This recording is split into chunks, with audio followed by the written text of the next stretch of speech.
battle of the evening between these two teams. Now, we have to pre-warn people, we do not have team camouflages active, sadly, and we do not have reload indicators, sadly.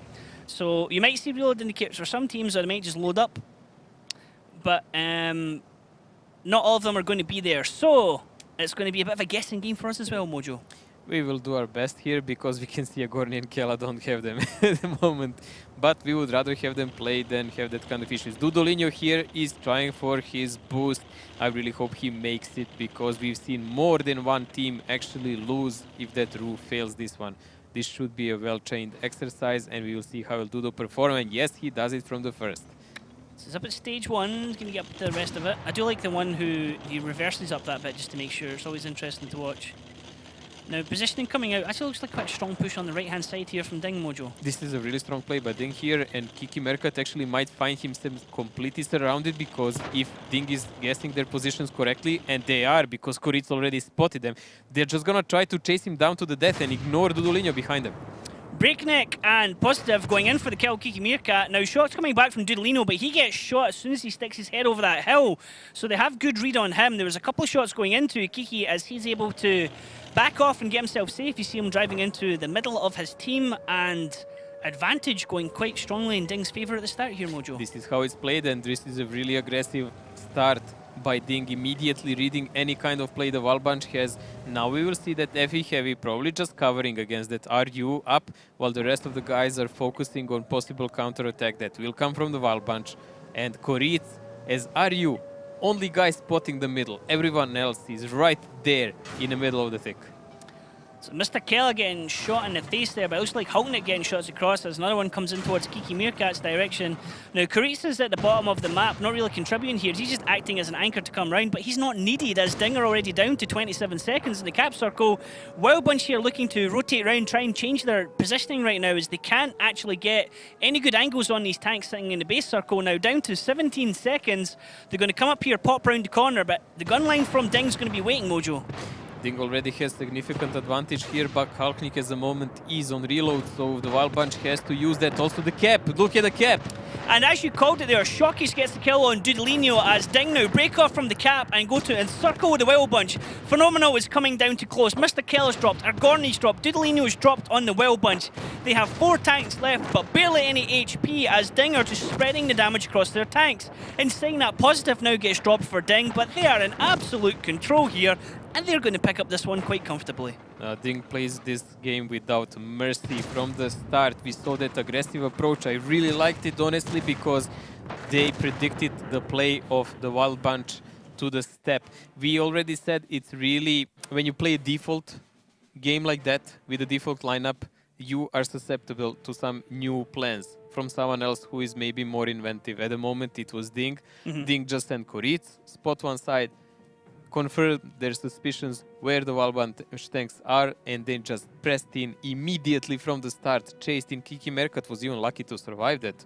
Like, he could have, if he was tracked, he would die for sure. He only took 2 shots running away there. Yeah, he was able to cheap. use the terrain to save himself. But exactly as you called it, Mojo, the FE 215B there giving supportive fire for the 113 in the cap circle, and Shockish on the 215B there was able to get the kill on Dudelino up on the hill. So well called, like spot on. Unlike many teams, they just kept an RU behind them to spot their backs. A lot of guys like to leave couple of budgets, but no, DiNG kept entire main guns, main players were up there together so they can deal with any kind of counter push or execute a counter push of their own if they want to, if they feel threatened from the other side. And they would just swap the battlefield then from the other side. And that's a good one to point out because that was Koritz who was in that tank down the bottom on his own. And sometimes you look at these maps that DiNG play and the tactics that they play on the maps and you think to yourself, Koritz is not doing much, but Koritz is the puppet master behind the scenes making sure everything works. Yeah, Koritz is a key figure there. But not only him, Positive also. Positive is calling all the shots. That's why they can allow themselves to split on 2 sides of the map, because one of them would tell to each other what's going on and the other one could control the battle on hand, right there. So that's really important to have a team, that kind of cohesion, because one guy cannot possibly maintain the control of our entire team when he cannot see where they are exactly always. Yeah, yeah, it's good covering play with Positive being able to give that additional support and leadership as well from Karit. So let's have the look at the lineups here going into round 2 here on steps. Now, Mojo, I notice here that the defensive lineup is the exact same as the previous defensive lineup. Yes, I mean 1-1-3s are really good for that, but we have on the Wild Bunch IS7 who they want to place in a cap sooner or later because it's more bouncy. Honestly, I prefer what DiNG did. Of course, it's a really aggressive setup what they played and the way they played it. Wild Bunch chose to play with the artillery. Now we know that most of the teams deal with artillery in simple fashion. They just close the distance and they try to deal with it in that way. We will see what will DiNG choose to play because they can also choose to close in on artillery a bit later. Steps is that kind of the map. You do not necessarily have to engage right away. So, can DiNG take it to 2-0 or Wild Bunch going to come back to 1-1? Let's find out here on round 2 of Steps. Mojo, how do you see this one going with Dudolino and this artillery? Is that going to be the vital playmaker here, or is it going to work against Wild Bunch? Well, Dudo is always playing arty for them, and he had some really good games, but a lot of DiNG players are going immediately over the rail. Cole Reeds is the one climbing, as usual, up here. And this is a pretty fairly similar or identical even opening as the Wild Bunch did in the last game. There is just less aggression from the Wild Bunch. Now they're controlling the center, they're controlling the upper part, so they could prevent any kind of crime. And this is really fairly normal opening. This is even opening we've seen in the last game, if you remember. Oops, did it? Yeah, very similar with the 2 tanks going up the middle road as well. Phenomenal getting up in that perch area. Able to provide additional covering fire. If there is any kind of wraparound push coming down through the 2 line, he's able to get shots in the back of someone. Now, Valdir's going to be pushing up in the IS-7 into this area. It's really to see if DiNG take the bait from the Wild Bunch and go in that side, or do they do any kind of counter rotation? We did see Breakneck go all the way down the right hand side, but now he's back in support of Hulkneck, and looks like they want to try and get some additional vision onto L-Train. L-Train is there actually to deny that positioning behind the house, but Positive was until now using that bushes really well. Ooh, and what a high roll! What a shot coming in there from L-Train. There's a counter one back from Maraka for 4-4-5. They're in the same tank, but he hit Positive for 5-2-9. Now Hulkneck and Shockish and Breakneck jumping on the Wolfpack. They get a kill on L-Train. Mr. Keller's now thinking to himself, oh, I need to get out of here. Look at the play of DiNG, like really have no mercy. As soon as they see any weakness that the Wild Bunch shows, and they saw that there is a division, that 1-1-3 was not best cover. They had tanks on 1 and 2 line. They immediately stepped in with Bachats, took him, and they're going back. Hulkneck able to get a pick here onto Argorni running away. Nice shot there. 420, no fire, however, as Hulkneck is playing peekaboo here. Now getting shots across into Mr. Keller. Kiki's coming down the middle road. Looks like he wants to get a jump onto Hulkneck. Shockish is coming in support. We could get another good old-fashioned 6-shooter shot here, although the tanks have 5 shots, not 6. Depending Mojo. which barrel do you use, like yes. a big one or small one. It's honest mistake. Mr. Keller losing it in the trade here. Shockish has one more shot left. He puts it into Kiki Meerkat, but now there's Positive coming over. Wild Bunch just got drawn right into that. There's always an overlap here from DiNG. There's always an extra gun available to them, and everything going in their favour right now is Breakneck gets the kill on Kiki Meerkat. Brilliant positioning, brilliant coverage of each other.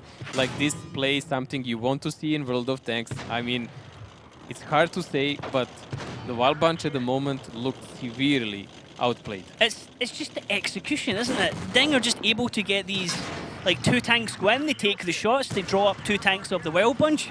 Wild Bunch think they have the overmatch, and then a 3rd tank is there for DiNG to clear up the remains. And right now, I mean, look at this surround on Valdir. He's just completely eliminated. Man, entire game it looks like DiNG has 14 players and not 7, because they're always 2-1 here somewhere. Yeah, the gun. I mean, the damage spread across the team. Positive took a lot of shots, but he was 1-on-2, and then they had the overmatch come in, and now this is another comfortable win from DiNG, taking nothing away from Wild Bunch. They're just simply outclassed here. DiNG are the veteran team, and they're really showing everyone why these guys are the team to beat right now. And if anyone does beat these guys this season, it's going to be a hell of a well-taken victory. Well, Steps is one of the maps they maybe other teams should avoid playing them on, because this will stay on 100% win for DiNG and 0% for the Wild Bunch, and for the well-shown reason, because if you want a textbook example how the defense should work, just watch this game again. It's Yeah. short, but it's worthwhile. That move in the middle road was beautiful. There was twice as well. They were like, okay, we've got the overmatch, let's go. And L Train, great shot from him. I mean, 529's a Mate, beautiful roll in a mate, 113. Every time Wild Bunch would show you like this, you know, you would expect someone Yeah. to take this, but no, DiNG would go like... Take it to the elbow, Take yeah. the They'll entire take the hand. fingertip. They're taking the whole thing. So say, give you an inch to take a mile. Definitely coming from DiNG there. You do not want to give them an opportunity. They will strike like a cobra and take it. So this is one of the fastest steps we've seen so far. I mean, we've said before, steps is actually one of the slowest maps next to Murovanka. Played in, in any kind of league here, like CIS, like APAC, Europe, NA. But this was really express. Yeah, definitely. There was a lot of waiting around there. A bit like last week we had that little technical issue. I think it was Twitch just kind of went and just dropped everything. Oh. And then when we came back, it was oops, we just kind of fell to pieces and lost Just two gonna say it was not back-to-back. us, it was actually Twitch dying. Yeah, everything went Everywhere, any everything game. went down. Everywhere. But then oops, then went on to lose that match against Swift, I believe it was. Yeah, They were in the driver's seat at that time. They went for some tilt for no reason and they lost it. Yeah, because I think it was 2-2 at that stage, and then they lost to Ghost Town back to back. It was like 3-3, and they lost 2 games and that was it. Okay, yeah. Well, it was close. I could have been close. Here's the highlights. Mojo.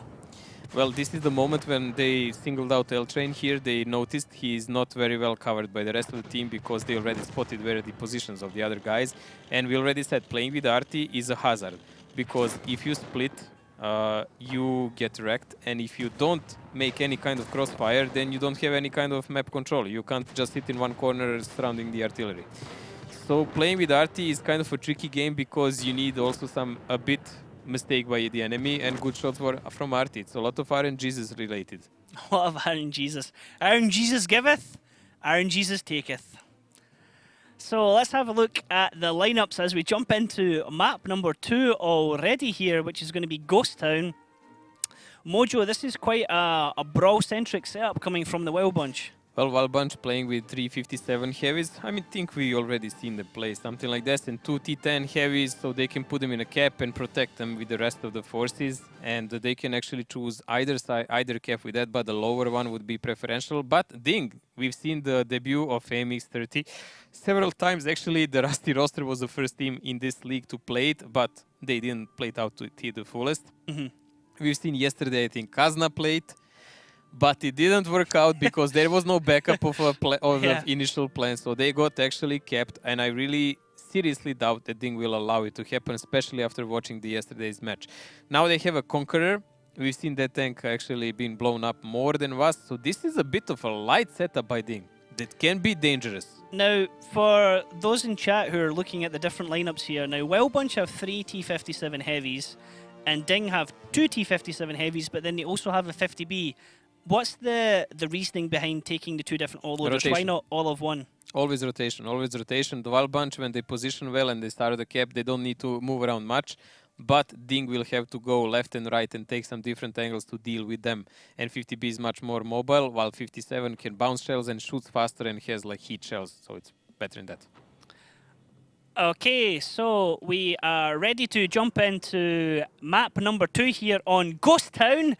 Are DiNG going to step ahead 3-0 or are Wild Bunch going to bring it back to 2-1? Let's find out as we go into the action. Ghost Town. The first absolutely symmetrical map, made especially for 7 versus 7 games. The teams start the battle on opposite sides. There are numerous ways to attack here. One of the bases is located in the central square, the other one at the top of the city. The hardest battles are usually fought for the top base, and this calls for the use of heavy tanks. Sometimes the teams choose fast tanks for spotting and base capturing. Okay, Mojo, so the action already starting as the teams move out of their spawn areas. Now, Wild Bunch have, like I said, the brawl setup from them, whereas DiNG have this, we know where the AMX is going to be. So can Karitz get up here safely, or is he going to fail? I'm pretty sure he'll get up there easily. This is the interesting thing here now. We expect that T10s will gradually just go like this, enter the cap. they will have a budget covering them from there, and they're gonna try to do with every possible force control the death alley here, with the remainder of the tanks, one of them being somewhere here. But we have from the DiNG guys, this guy who can take care of the cap, this guy who can do the side shots, and we have him. So the cap should not really be a big issue here, and they just need to make a good surround here, so they are not in a big problem, because this kind of brawl here in Death Alley is not something that DiNG should really do, because they're much lighter in setup. They should just focus on decapping there, because they have enough to do it, and they really don't want to go and just chase them around the map. Shockish taking a hit from one of the E100s there for about 700 in the face. Yeah, Shokish is a guy who needs to angle a bit toward them, but Agorni plays it really aggressive, and his E100 can bring a lot of pain there, but he will also take a lot of damage, because Hulknik in his 113 is the problem for him. And here's the wraparound, like you were saying, Mojo. Now, Breakneck and Positive coming around the bottom. They are not going to be drawn up into that fight on the corner at D6, where we see so many fights engaging, but slowly but surely the Wild Bunch are coming up this road looking for the fight around the corner, and they're going to find out in just a second that nobody's there. Mr. Kella got chipped a bit more probably by that AMX 30, and Kiki Merkat is trying to hold this corner against Breakneck and Positive. Now, he will have always the support of his fellow budget player Phenomenal from the back, so that is how that corner is maintained. But I think these guys are actually getting some pressure here, so if this continues, Hulknik will actually have to push forward unless Koritz decaps soon. So Valdi and L-Train just working when they can go around this corner. See Positive actually taking a small hit there as well. Breakneck rotating around the bottom. He looks like he's wanting to have a little trade-off with Phenomenal, who can potentially get cross shots into Positive. Breakneck and Phenomenal are spotted by each other. Now, how's this brawl going to happen? It's looking like there's more movement at D6, Mojo, and we might get pushed around the corner now. It's all about hitting Dudolinho here, but Phenomenal is taking damage, so they are trying to maintain some kind of advantage in HP, but there is 10 seconds left.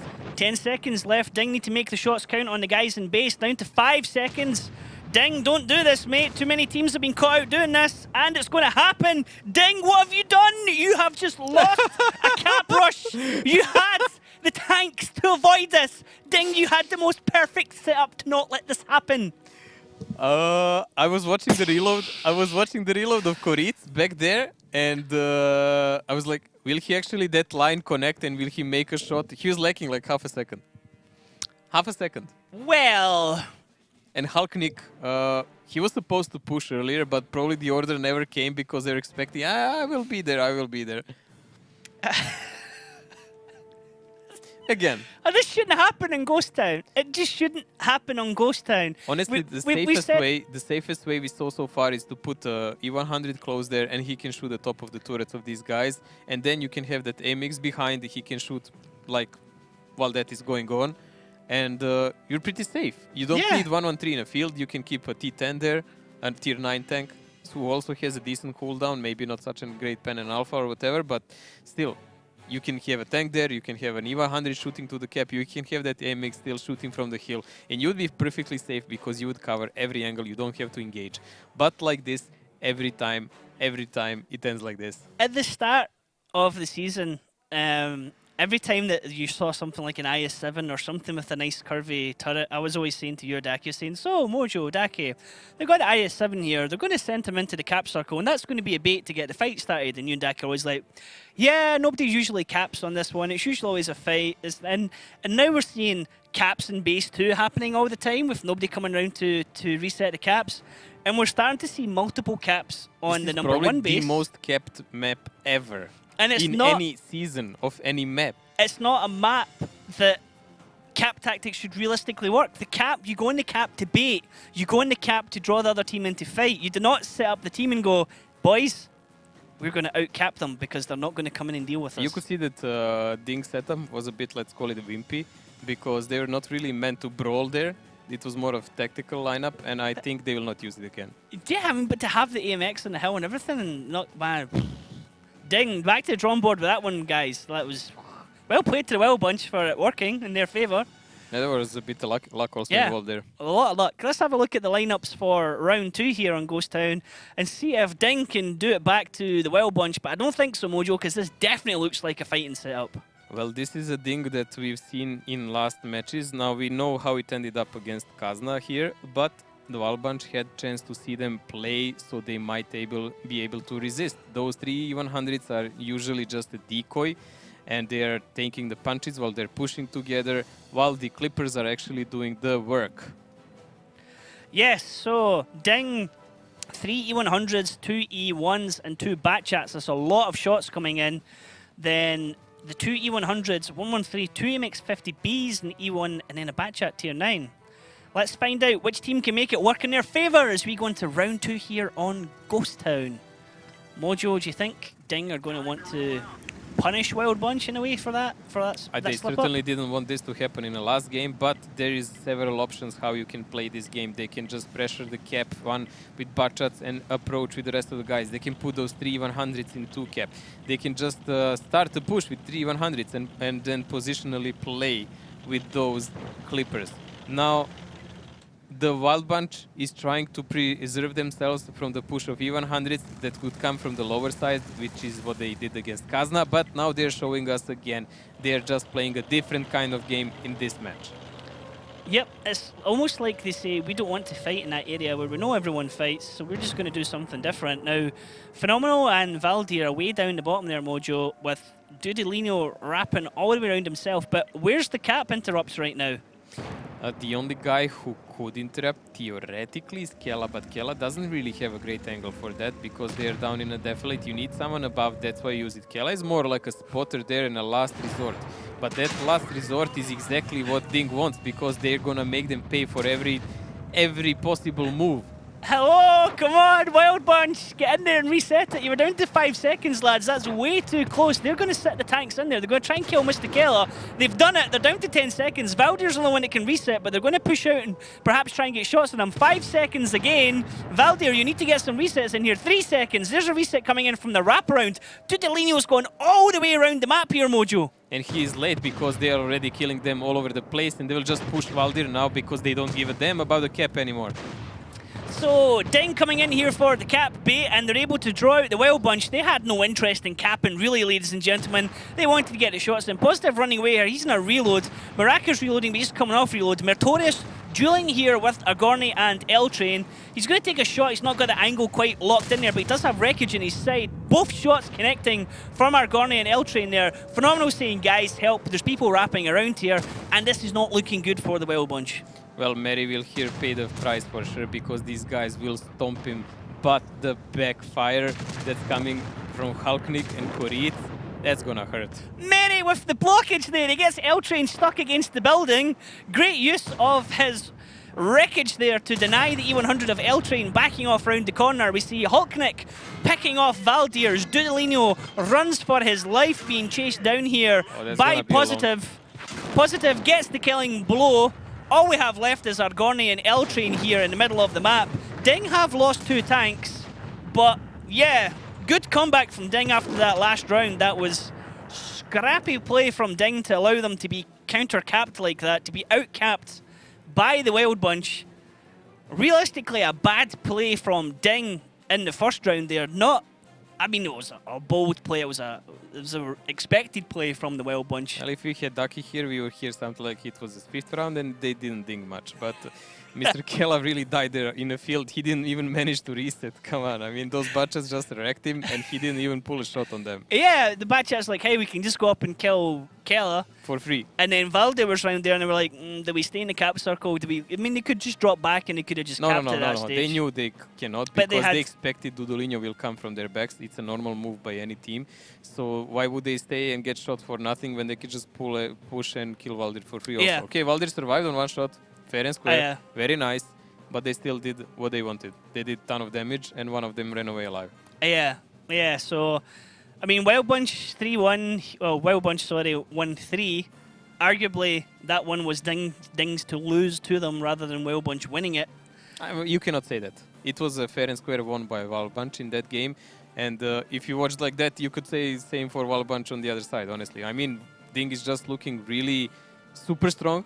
on the games they won, but on that one, they planned bad and Wild Bunch punished them. Yeah. I mean, they had to set up for it. I mean, when we were talking about DiNG, usually fairly standard setups, you know what they're going to do. Execution was flawless. Execution that time was rubbish.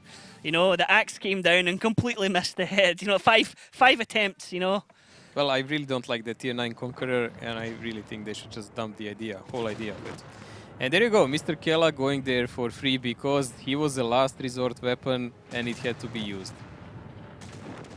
See, the wreckage there just blocking L-Train from trying to run away, but Hulknick on a reload. You can see Mary just doing what he can there at the end.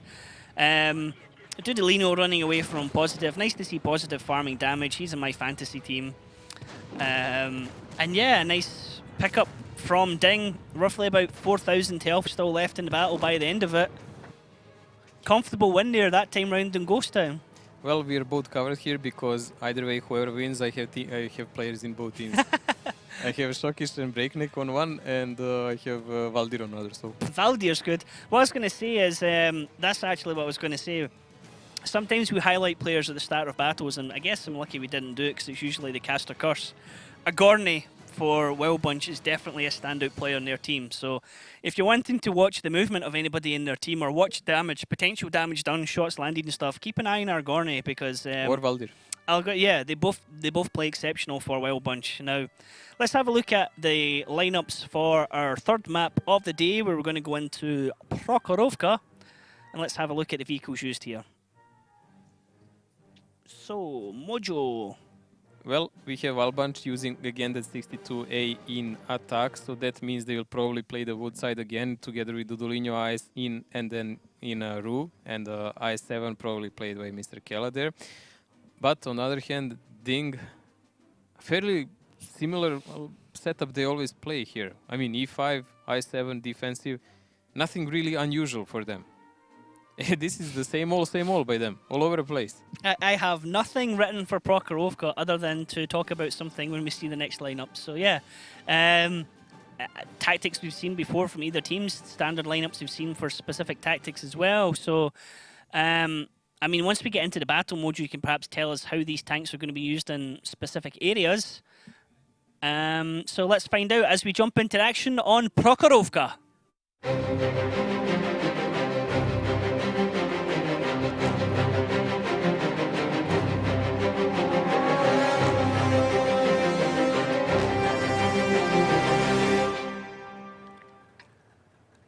Now, Mojo, asking about the specific tanks. So, the Wild Bunch on attack here with the IS-7, how's that going to be played here? Well, the IS-7 usually follows the T-62A, and they go and play... I mean, the IS-7 will probably push the one line. Okay. And 62N will probably go in defilate. And last time they played, Agorni played ultra offensive. Spotted most of the enemy team, while the Wild Bunch was really covering him well. So there will be several steps how they can do it, but DiNG, on the other hand, they're just spotting the Koritz, keeping up over the Clippers' back so they can do initial damage and run away. That's their plan. And the only interesting thing for me is they're actually leaving Mary here. So that's a bit of a bold and risky move that I would not expect them. I would expect Mary to be more on the other side. But I guess they want him to cover more here frontally and be a bait. Ooh, nice shells here. Spots already. It looks like Breakneck got spots into phenomenal Mr. Kella. So Mr. Kella was the first one. He's taken at least 2 shells there. Yeah, 2 shells. That's spotting from Koritz. Now they know there's Koritz is in the bush somewhere. Now they have to do all the shots to try and find out what they are. But the danger is that when they're shooting, they're exposing themselves. They're getting themselves spotted. Koritz is spotting there nicely, but also is Dudolino in that first line. The thing is that DiNG can allow themselves to go in the bush, fire a shot or two and run away because they have safe coverage by the rest of the team. Look at how the rest of the DiNG forces is already rotating, gathering up there to prevent any kind of possible counter push. Positive tried to come up there behind Koritz, but he got spotted, so he's going to have to back off in case he gets any shots coming back his way. And now Meritorious, who's moving up, has also got himself spotted, but he's done IS-7. He doesn't really care if he's spotted because he's going to be playing peekaboo and has some great armor there to be able to help him. And they're, just like you said, Mojo, the IS-7 with the T-62A. Oh, Gorny got annihilated when he tried to push for a spot here. He tried to do something he was doing in the last game, but it doesn't work against DiNG like that. Caster Curse. Sorry there, ladies and gentlemen, for telling you to watch our Gorny during this match. We'll just carry on now with our regular viewing. Well, Kiki Merkat is now here trying to peek and maybe get in this little rice ball, as Oli used to call it. But what good will even do that to him? They have really no means to deal with these tanks, and they just lost one of 3 batchas they have. Hulknet getting himself spotted. Lots of shots coming in here from Wild Bunch. Great aiming, actually, as they're all connecting with Hulknet as he backs off. Now, it's a bit like Caster Death Note, Mojo. I just need to highlight somebody at the start of a battle and say, hey, everybody, watch how great this guy is. And he dies. We still didn't check the Ducky's team. We need to actually do that, yeah. So when I go Next back week. after this, I'll have a look at Daki's fantasy team and try and talk about those players as best as I can. The most we can. Yeah, the All most the we time. can. This guy, watch this guy, he's really good. Dies at the start of the battle, no damage. Doodalino rushing Karitz here. He gets the first couple of shots into Karitz. Karitz is probably going to win this exchange. He does, but he dies in return for it. So they've lost their scout here. They've lost that forward vision. Hulknet getting annihilated again. He's going to hide behind Meritorious. Meritorious is going to be unspotted in just a second. Good exchange here, actually, between Wild Bunch and DiNG. It's going shot for shot, tank for tank down here on the side of the map. Advantage still, I would say, with DiNG at the moment, simply because they're on the defense, Mojo. And they still have that one gun, no matter how crippled. I mean, Hulknik did run away behind Mary like a little doggy, but he's still alive and he can still bark and even bite. If you're going to hide behind a tank, to be fair, hiding behind a E5 who's facing frontally is quite nice. I mean, he can still get shots through his lower front plate, but the only other thing you'd maybe want to hide behind is something like an E100 or Mouse. Yeah, but E5 in a hold down and fast DPM, that's the tank you want on this map. No, Mouse would be a really big victim on this one. Maraka and Kiki trading shots here in the middle, IS-7 onto T-62A. Now there's the little hide as Shocky, she hides behind the E5 again, making sure that... Oh, he'll choke on that smoke there. Yeah, look at the smoke coming out of it. Meritorious billowing smoke from the back. I've never actually noticed that before. There are some comments we could say now, but rather not. Yep. So Valdir getting wrecked in the middle here. Actually, Mr. Kell is able to get a kill on Maraka and IS-7, but Valdir's taking a lot of damage in return there for Wild Bunch. Wild Bunch are getting themselves caught out a little bit here by DiNG. DiNG are able to get more crossfire coming in as they have the gun line all the way down the number 2 line, Mojo, and it looks like DiNG are kind and I mean they pushed the Wild Bunch all the way up this side of the map. A bit of a misplay there by Mrakar. There was no need for him to die, but DiNG is keeping the pressure up. They know they have some advantage in HP, and they know that there is several tanks from Wild Bunch that are pretty much stuck here now, so they want to use the time while the Wild Bunch tanks are still in reload to execute those single shooters, Kiki, Merkat and Valdir, and then they can deal with the rest easy. 3-8-3 there, roll coming in from Meritorious, but make sure he gets the second one. It's Kiki Meerkat now, Valdir's dropped. So Meritorious here in his E5 acting as the team blocker, the tank with fantastic frontal armor, while the rest of his team can just fire out shots of the DPS from the tanks like the Batchats, mainly acting as snipers most of the time here rather than the mobile ambushers or wolfpacks. We see him acting in so many different roles. DiNG just taking control of this map, Mojo, and just slowly pushing Wild Bunch into where they want and into crossfires. Yes, but I must admit that Wild Bunch is also really responding well. They're doing a lot of damage. Yes, they lost tanks, but they did quite a bit. The main issue now is we have 2 clippers on DiNG side, but one of them is on really low HP, and we have 2 single shooters there. But one of them is Mary, who, when he's used well, and Mary is a really good player on heavy tanks, if he doesn't misplay here on rail and they don't see his flank, he will be a constant threat to them, and they will not be able to even to see off a cap. Like, they will not even be able to approach it. So they have to find a way to win this battle without any tricks by pure fight, and they're outnumbered. Yeah, they need to make sure the engagement is on their term. Unfortunately, can't see the shells properly right now. It's because of the update. We can't do anything about it, ladies and gentlemen. I do apologise. Same with the camouflages. Not able to do anything about that. Now, the Wild Bunch, if they can get focus fire on someone, if they can get somebody singled out, then that would work in their favour. But it looks like DiNG are not giving them any inch to get back into this. And like you're saying, the retreating fire from Wild Bunch has been good. It's been efficient. It's just simply that DiNG were able to get more of their shots to count. Well, DiNG is controlling the rail now, while Wild Bunch is playing ultra defensive. There is 3 minutes left. 3 minutes left here. And we already know that Kef will not be an issue because they cannot perform it. This is you jinxing it, saying that it's going to be quick matches, Mojo, and now we're going to go the distance for this one. Mate, you know how it goes. Phenomenal, just having a little dive into the water there as he looks for additional positioning, trying to get additional angles here onto Shockish. Breakneck just coming over here trying to do a little proxy spot as he goes up close to the rails. Mr. Keller spotted out probably by Mertorius. Actually takes a shot there again, 3-7-1. Mertorius is getting some really low rolls and he gets his shot in, but Shockish gets the kill on Mr. Keller, who's exposed in the open there. Shockish rolls back down. He's going to actually start reloading, so we can see Shockish reloading. Now all we have left is Phenomenal, full health in his Batchat, L-Train, almost full health in his TVP, but they're against 4 tanks from DiNG, and it is not going to look good for Wild Bunch here. No, it doesn't. And look at the position. I'm just watching Hulknik all the time. He's like 4 squares behind everyone all the time. Easy boy. Guys, spot for me. Spot for me. I'm just wondering at some point you're going to go, Hulknik, you just go and spot for us, mate. You know, your life for the team. But no, Hulknik is aiming towards up on the hill, but they have nobody on the hill. L-Train's down below. He's spotted out as well. Phenomenal, they know he's going to come across into Shockish. He's spotted as well by Shockish. Breakneck actually takes a hit there. He's playing peekaboo on the rails, but L-Train now caught out in the open as people are starting to unload into him. 750, Breakneck gets his shot in there. It looked like another shot from Mertorius was another low roll there. So Mertorius is like 4 shots in a row has been below average damage. It's really not going in his favour. Phenomenal and Shockish here going to exchange shots on. Actually, HP advantage in Phenomenal if he can actually get his last shot, but he gets saved by Hulknik from the last line of the map. Back. Don't worry, Shockish, mate. I got you. I got you, bro. So great play there from DiNG, able to take this 4-1 to Wild Bunch.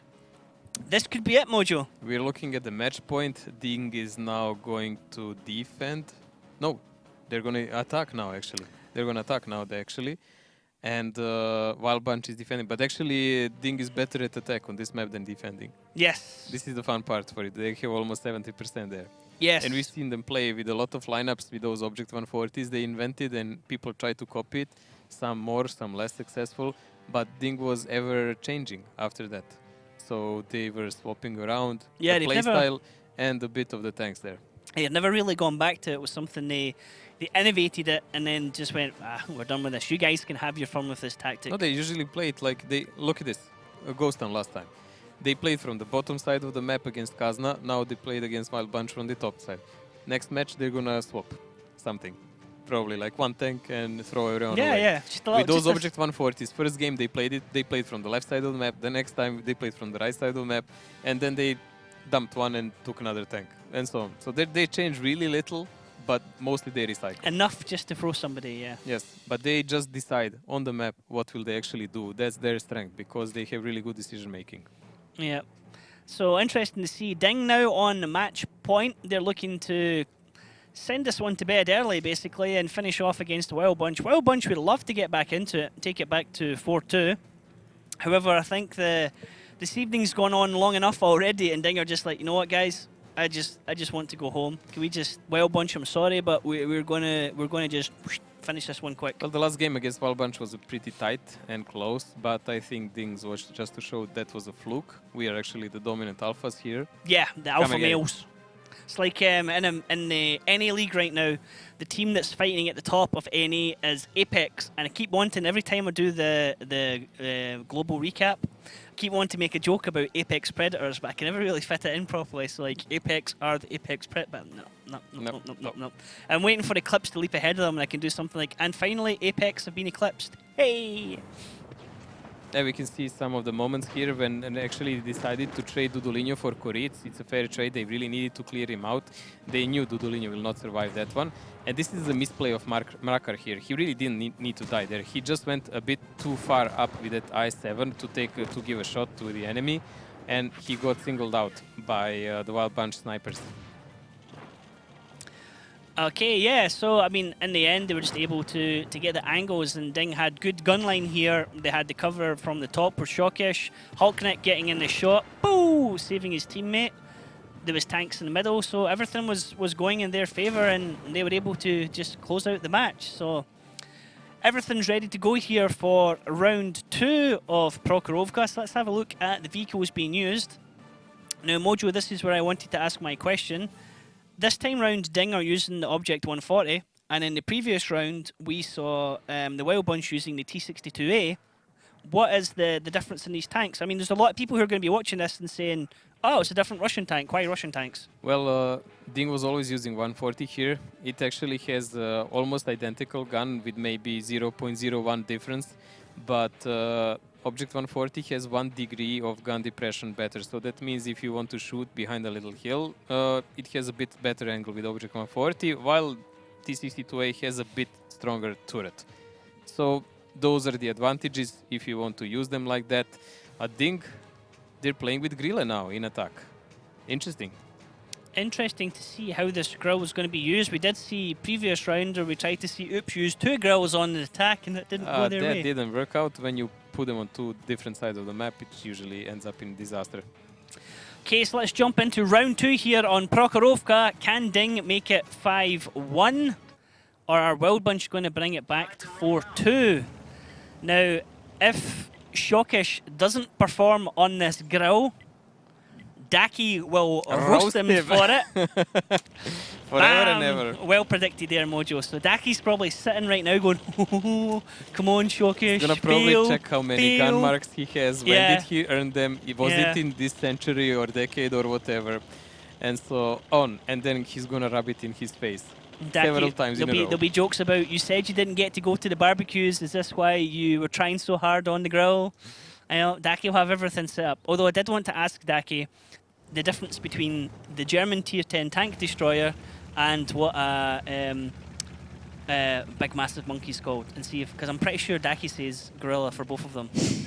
I'm sure he says gorilla, like no matter which one. Like obviously my R's when I say gorilla sounds the same pretty much, but Daki, I'm sure he just says the same word for both of them.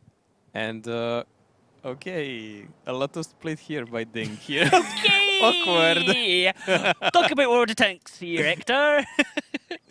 Well, Dudo is now doing the passive spotting in the woods, same as Koritz was doing as his predecessor, but already he picked up a random shell here. Okay, he's not spotted, so he's just going to move a little left and right to clear those shots. It was probably Mary's shot. He just looks so nervous, doesn't he? It's a lot of stake here. It's already a match point, and he is a tiny little tank here in the front line. Because we would have known that one shot connected probably, wouldn't they? They can't really know all the time, and they probably even don't know that Mary is actually perma-spotted. So Hulknik and Meritorious are going to rotate all the way around the bottom here. And it looks like Koritz might just stay there. Try and keep the illusion up that the rest of his team's there. Now we see Breakneck and is it Maraka beside him? Yes, and the IS-7 here in the middle. Positive looked like he was going to go the way, but he stopped, Mojo.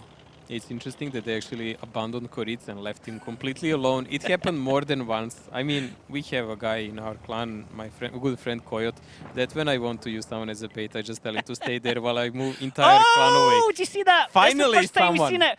Hulknik doing the Dukes of Hazzard over the middle rails there. Thank you. Finally, someone realized you can do it. Actually, I mean, these guys already knew, but there was no real reason. So yes, in a full speed, guys, you can do that. And Koritz is trying to run for his life. Koritz just decided, like, I'm out, guys. Like, I'm like, come on, don't leave me. He's going to run as far away as he can. While Koritz is running, yes, the tracks in the middle here, if you get the angle right and then you're going through, you don't even need the angle, you just need to go at it full speed in the back chat, and you can actually jump the rails. The back chat will land on the Any faster carriage tank can actually do it. And get right over. And it's something we talked about before, saying I really hope that team does it in the heat of the moment. I actually want to see somebody do it to get like a killing blow on someone. I was actually hoping that there will be a push by several guys an and they'll ambush. just jump jump just over. in a line. Yeah, that'd be amazing. But yeah, it was cool to see Hulknik going for it. A little bit of showmanship there from Hulknik. Hopefully we had that as a highlight. It looks like Breakneck going to try and get shots here on Nagorny at the top. Well, he didn't really manage to do it, and he needs to be careful. He knows it, because if he overstretched by a millimeter with that STB, he will be fired upon by the other guys from the Wild Bunch. Slow exchanges so far. DiNG is not really getting a lot of openings from the Wild Bunch, but they are taking every they can. Breakneck wanting to go over, but he took too many shots back in return there. Now, Positive has to be careful. He doesn't stick over, but Hulknick actually getting a kill on Mr. Kella. Hulknick sitting up in that position at A0. So that was a really nice coverage he has. Positive taking another couple of shots there. Now, a lot of the action happening at this middle wheel, but there's going to be action perhaps happening in the middle here, as it looks like Valder wants to try his luck, Mojo. Brilliant positioning here by the DiNG, and really well knowledge of the map. They knew exactly how to take out Kella, and you saw how those guys just peeked for a split second all over the place, left and right, and they just took him out from the center and from the lower positions. Now, Hulknick with the HP is going to be the one to come over and get a shot into Argoni. Argoni can't catch a break right now. Every time he thinks he's okay and safe and has to look between Breakneck and Positive, somebody else hits him from the other side. Now they're going to focus into L-Train. Hulknick still with all the HP here. Valder getting wrecked in the middle, Mojo, where he was. And this looks like DiNG are just going to say, okay, guys, time to push. There's only 3 tanks left of the Wild Bunch. I think it's about time to put the baby at the bed and sleep, because this one is not gonna last long. There is only 3 guys left in this game. Let's say 2. And I mean, Phenomenal is the only one on 100% HP. He's trying to run for the corner and survive maybe a few seconds more. Shots going into Kiki Meerkat. Phenomenal is the only other one that's left here. He's like, Kiki, I'm sorry, on your own, mate. Try and spot for me, I'll try and get shots in. But Phenomenal's actually on a reload, so he can't do much to help him. Maraka gets the final kill on Kiki Meerkat, and now it's Phenomenal, 1 on 6. Can he do it? Well, he's a Phenomenal, so maybe. And he's spotted already, so that's not good. But there is Mrakar in I7. Oh, the damage! Wrecked! So, Phenomenal, the answer, can he do it? The answer is no. Not phenomenal enough. Not Phenomenal. Something like a Phenomenal.